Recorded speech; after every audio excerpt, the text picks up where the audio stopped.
Hello, welcome back to Learn Oikonomia. Here also we are discussing 15 expected questions for UGC NET. Okay, so we are continuing with the Indian economy in this video.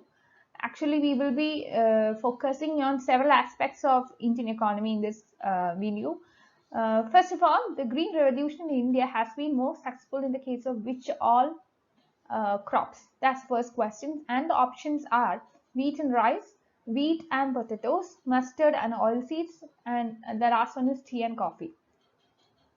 We know that the Green Revolution is a agricultural kind of revolution in India, which has been introduced for wheat. So if you look into option A and option B, you can find wheat. But the right answer here is option A, that is wheat and rice. These were the two crops which were considered as the main focus of Green Revolution in India. Um, Next, the pink revolution is related to which product? Onions, oilseeds, milk, wool. Actually, pink revolution is related to onions, and it might be considered as a revolution for prawns as well. We know that blue revolution is something which is related to aquaculture, but when it comes to prawns alone, it is the pink revolution that is related to the same. So the right answer here is option A. The pink revolution is related to onions. Okay. Uh, then we are moving on to the gray revolution aspect. It belongs to which product? Fish, milk, oilseeds, fertilizers. The right thing is, the right option is option D, that is fertilizers. Milk relates to white revolution. This is something which we have already discussed in the previous video as well.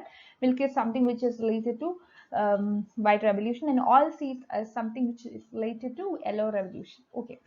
So with that, we move on to the next question. Here it is given as that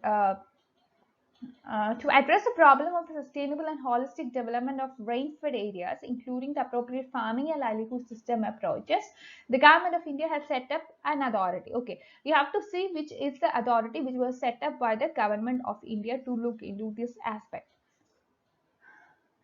Option A is National Rainfed Area Authority. Option B is National Watershed Development Project for Rainfed Areas. Option C is National Mission on Rainfed Areas, and option D is Command Area Development and Water Management Authority. Here you have to understand that the central government, what it has done is that it has gone for constituting a National Rainfed Area Authority. So the right answer here is option A, National Rainfed Area Authority. And this was constituted on November 3rd of 2006 in order to give attention to the problems of rainfed area of our country.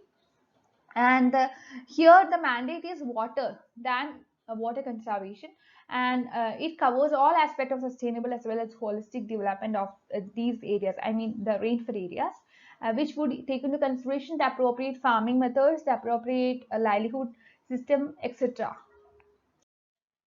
Next, we have a question on the Kisan Credit Centers. We know what Kisan Credit Card is. It is something which is related to farming, crops, etc. So here the question is, when were the Kisan call centers established?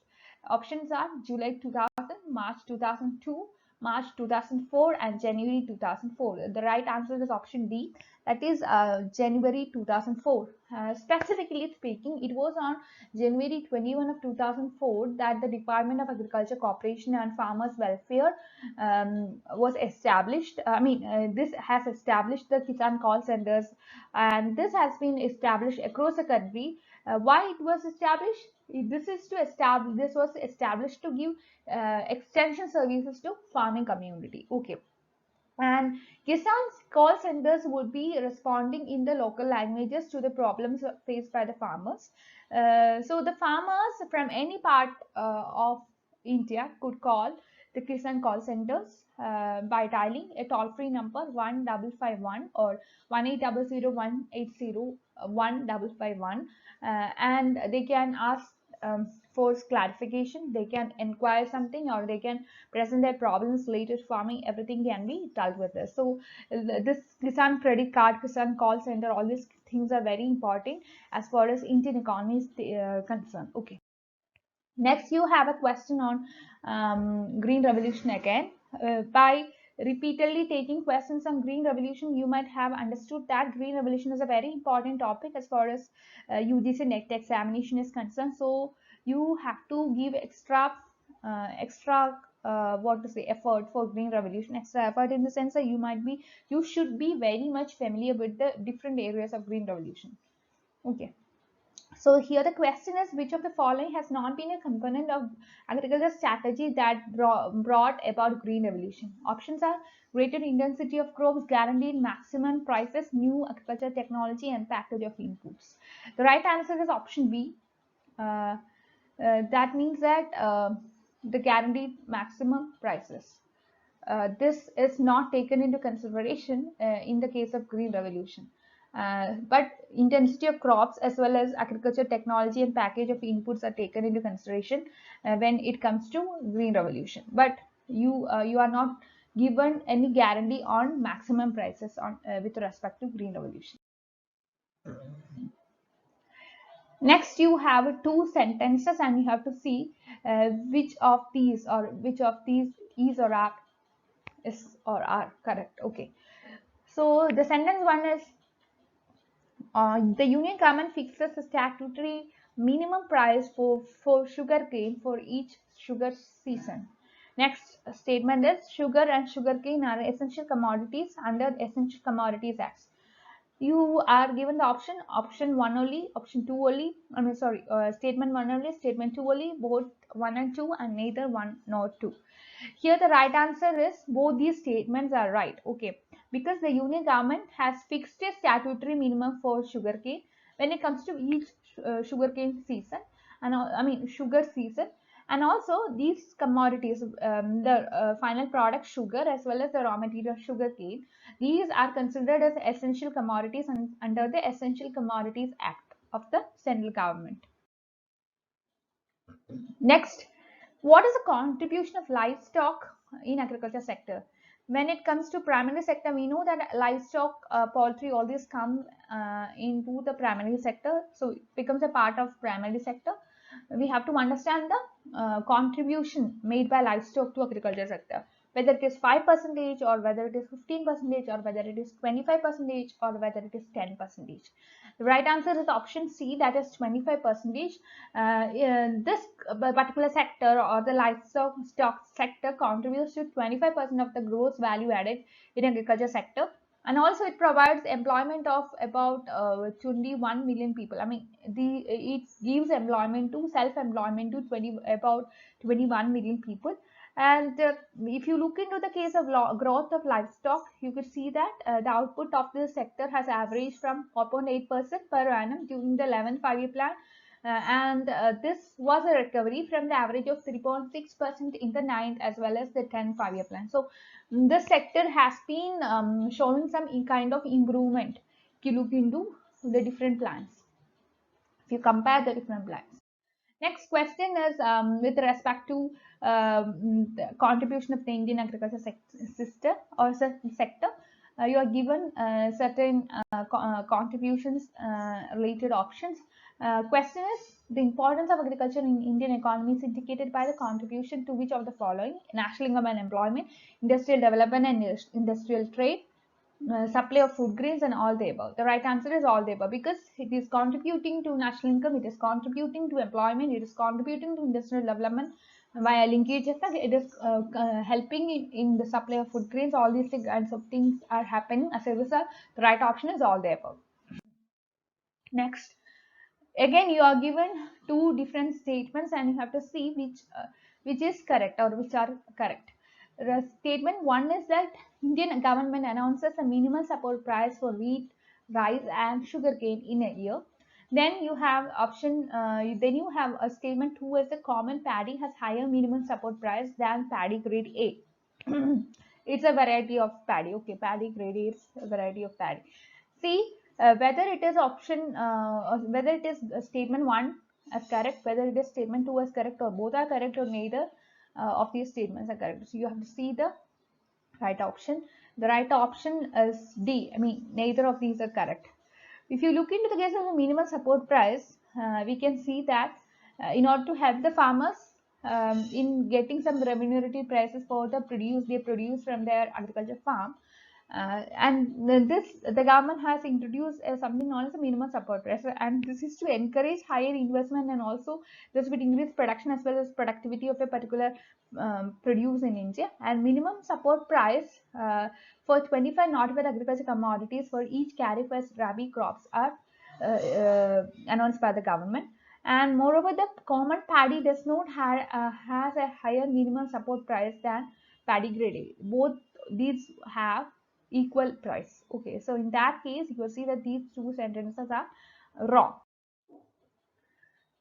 Next, you have again two sentences or two statements. The first one is India is meeting 85% of urea fertilizer through indigenous production.